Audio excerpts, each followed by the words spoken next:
Hi friends, happy snow day. Hope you're all enjoying your day off. I sure do miss you today.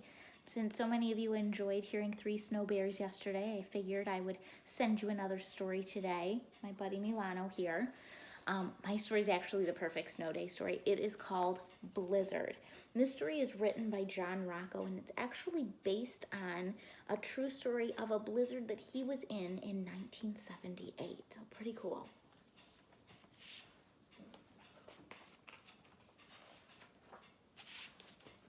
One day when I was a young boy, nearly 4 feet of snow fell from the sky. This is my story. Look at all that snow.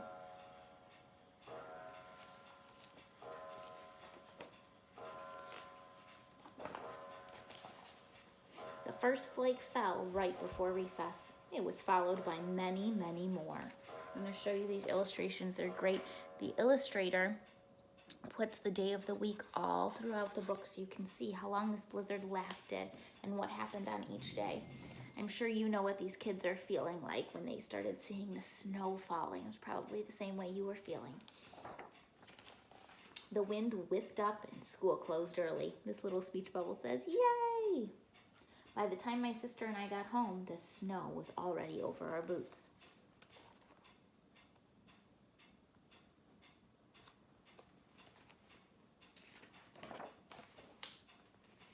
The snow continued to fall through the night, and I thought it would never stop. Take a look at that stop sign. See how much snow has fallen. Up that high, almost covering that stop sign. So here we have Tuesday. The next morning, the snowdrifts were so high we couldn't open our front door. So we went out the window instead. Here Mom is saying, "Be careful." Could you imagine having so much snow that you couldn't open your front door? You'd have to go out the window to get out. It's a lot of snow.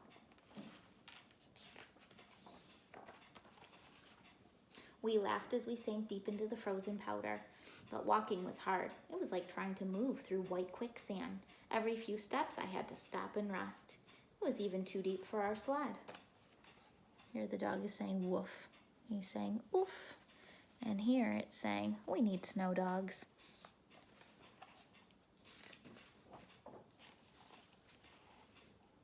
When we went back inside, we were cold, wet, and tired. Here Mom's saying, "Welcome back, explorers." We made camp by the wood stove. Our feet tingled as we sipped hot cocoa made with milk. I'm sure lots of you have been drinking hot cocoa over these past couple snow days.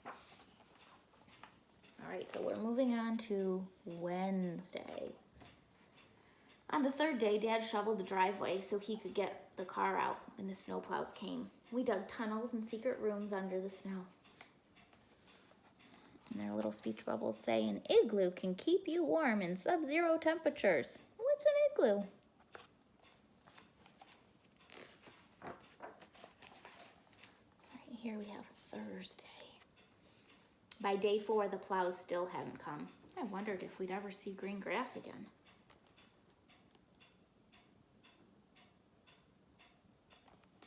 A lot of snow. Inside, things got tense as our food started to run out. I knew we couldn't survive much longer on cocoa made with water. And we have some speech bubbles coming from the house. It's what the people are saying inside. We need to get to the store, but the roads aren't plowed and we certainly can't walk through this. Think about how the family is feeling right now. They're running out of food. The snowplows haven't come by yet.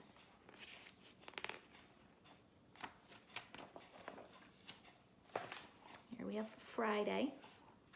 On day 5, I realized it was up to me to take action. I was the only one who had memorized the survival guide.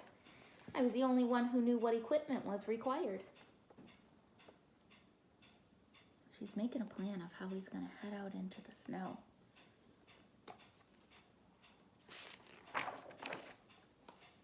I was the only one light enough to walk on top of the snow. Look, he put tennis rackets on his feet, act like snowshoes.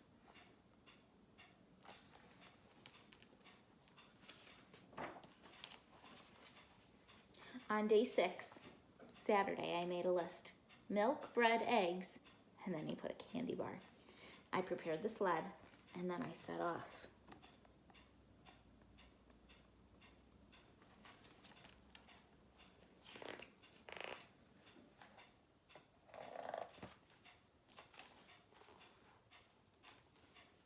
My usual landmarks were covered by snowdrifts, but I managed to check in with the neighbors on my long journey. So he's checking in, seeing if they need anything. This one says candles, cat food, coffee, okay, peanut butter. Friends, this book is so cool because it has fold-outs. And I want to show you. The fold-outs show you his journey. You can kind of follow his feet and see where he's gone. Over here, he was checking in with his neighbors. Here, he went the wrong way. You can see he kind of had to turn himself around. We have another fold-out. So, he joined a snowball fight, explored an igloo, made a snow angel. Here, he climbed a lookout, and he did finally make it. Here's the story. He said, I made it. So, let me show you that fold-out again. It's pretty cool.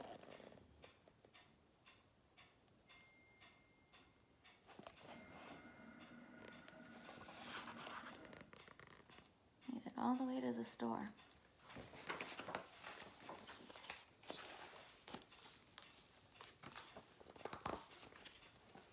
At last, I reached the store. I was tired, hungry, and chilled to the bone. But I couldn't think about myself. I was on a mission. And so the man at the store is saying, are you going to carry this all by yourself? And he's saying, yes, sir, I've got my sled. And the lady's saying, yes, he's on his way back. Think you know who she's talking to? Probably his mom and dad. On the return trip, I raced to drop off the groceries before the sun went down. Wow!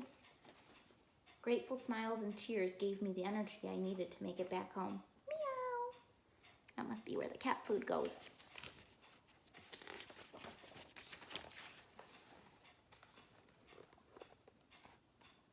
Dog saying, woof.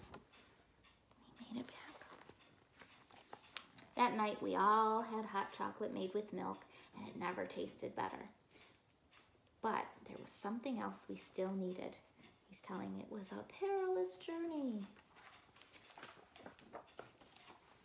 Snow plows. Look, it's Sunday. Finally, snow plows.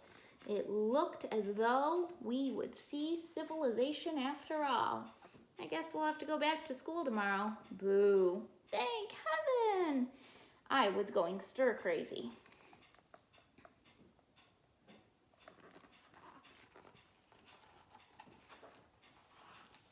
We had survived the blizzard.